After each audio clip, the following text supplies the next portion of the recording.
Bienvenido al módulo 4, categoría de rentas de capital, ganancias y pérdidas de capital.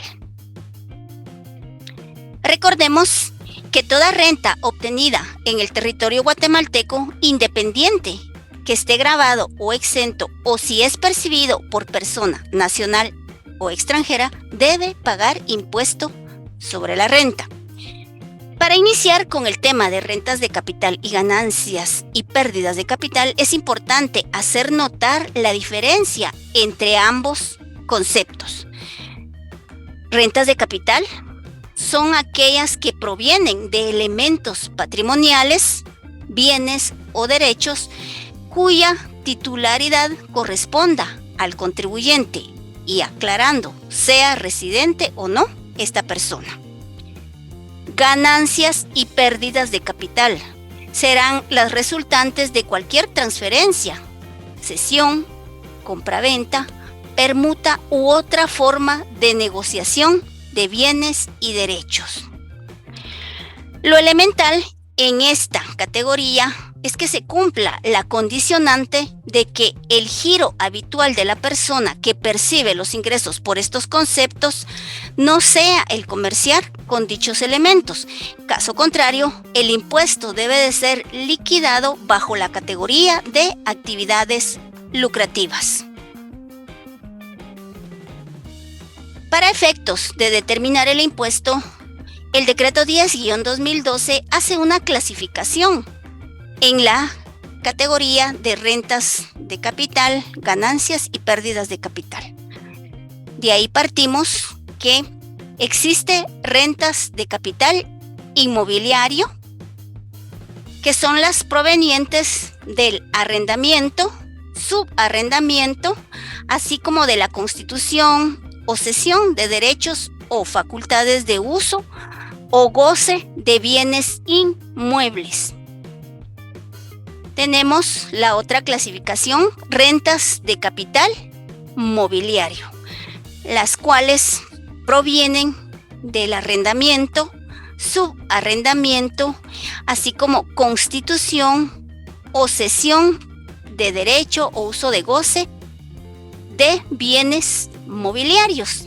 Dentro de esta clasificación también tenemos la distribución de dividendos u distribución de utilidades.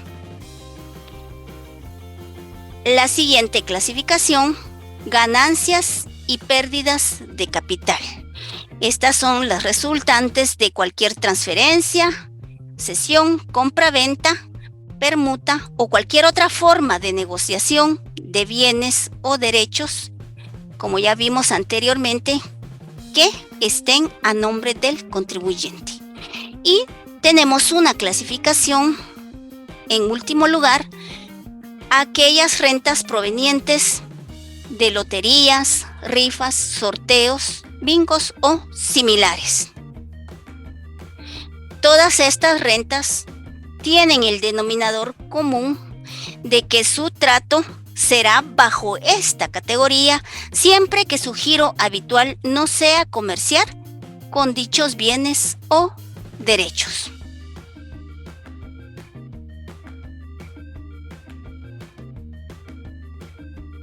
El tipo impositivo en esta categoría, vamos a ver que para rentas de capital y ganancias de capital será el 10% aplicado sobre la base imponible. Para el tema de pago de dividendos, aplica el tipo impositivo del 5%, que en este caso será sobre el valor del dividendo pagado. Veamos la base imponible en rentas de capital inmobiliario. Esta base imponible está constituida por el valor total del importe recibido, pero la ley permite restar un 30% en concepto de gastos, como por ejemplo, gastos de mantenimiento del bien inmueble, como pintura, alguna reparación de piso, techo, puerta, entre otros. Entonces, a ese total del importe recibido, calculamos el 30% y luego se lo restamos para obtener la renta imponible. A esa renta imponible aplicaremos el 10%, que es el tipo impositivo, y obtendremos el impuesto sobre la renta a retener o a pagar. Base imponible para rentas de capital mobiliario. Esta base está constituida por el valor total del importe recibido. Y note que acá la ley permite restar las rentas exentas que el contribuyente haya percibido. Entonces, si existen rentas exentas, se hace la resta y se obtiene la renta imponible. Sobre esta renta imponible, aplicamos el tipo impositivo que para rentas de capital mobiliario es el 10%, con lo cual obtenemos el impuesto a pagar o a retener. Ahora bien, la base imponible en ganancias y pérdidas de capital. Acá la ley nos indica que será el precio de enajenación menos el valor en libros. Es importante recordar que este valor en libros no es más que el que está registrado contablemente, es decir, el valor de adquisición menos la depreciación acumulada correspondiente nos dará ese valor en libros. Entonces, partimos que para llegar a establecer esa renta imponible al precio de enajenación, vamos a restar ese valor en libros. Y a la renta imponible obtenida aplicaremos el tipo impositivo del 10%, con lo cual obtendremos el impuesto sobre la renta a pagar. Note que acá no dice impuesto sobre la renta a retener, sino que dice directamente impuesto sobre la renta a pagar, porque se debe de tener en consideración de que en las ganancias de capital, la persona que recibe el valor, o sea, la ganancia, es quien debe de pagar el impuesto directamente a la administración tributaria. Base imponible en el pago de dividendos. Acá la base imponible la constituye el monto de los dividendos pagados, es decir, el valor que está percibiendo la persona que recibe esos dividendos. El tipo impositivo será el 5% y nos dará el impuesto a retener o a pagar. Note que acá dice a retener o a pagar porque si no le retienen el impuesto, la persona que recibe los dividendos es quien debe de pagar directamente a la administración tributaria. Base imponible en loterías, bingos, sorteos, etc. Acá está constituida por el valor del premio, es decir, por el monto del premio que la persona ganadora recibe. Sobre este monto se aplicará el tipo impositivo del 10% y nos dará el impuesto a retener o a pagar.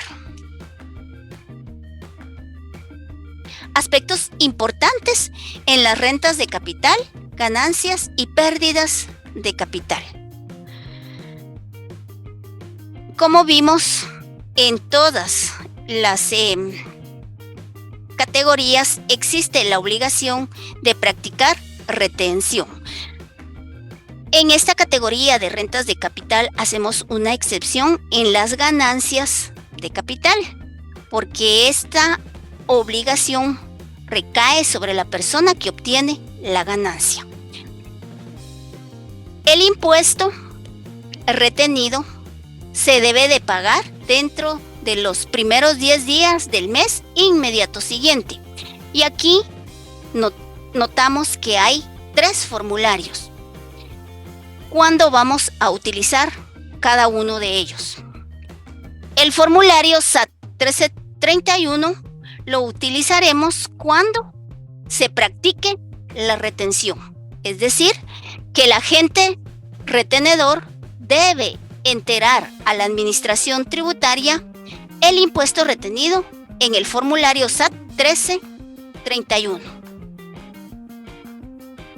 Si se diera el caso que no se le practica la retención, entonces la persona a la que no le practicaron la retención es quien debe de pagar el impuesto y el formulario que debe utilizar es el SAT 1321. Y para efectos de pagar el impuesto o de enterar el impuesto retenido, cuando se trata de premios de loterías, rifas, bingos, etc., el formulario a utilizar es el SAT 1341. En esta categoría también la ley concede exenciones y tal es el caso de que los subsidios otorgados por el Estado para satisfacer necesidades de salud, vivienda, educación y otros aspectos como alimentación gozarán de exención. También goza de exención aquella ganancia que se perciba de la enajenación que sea de forma ocasional de bienes muebles de uso personal, salvo cuando estos bienes de uso personal sean vehículos o cualquier otro tipo de embarcación, aeronaves que sean objeto de inscripción en los registros correspondientes. Entonces ahí no aplica la exención. En esta categoría también establece una compensación de pérdidas y ganancias de capital. En este caso, únicamente se pueden compensar pérdidas con ganancias futuras de la misma naturaleza. Por ejemplo, se tuvo una pérdida por una venta de un activo fijo, únicamente podrá compensar con ganancias originadas por venta de activo fijo. El plazo para compensar estas pérdidas es un máximo de 2 años, los cuales se cuentan a partir del momento en que se produjo la pérdida. Si al concluir estos 2 años aún existe saldo de pérdida, este ya no puede compensarse por ningún motivo. Gracias por su atención. Hasta una próxima.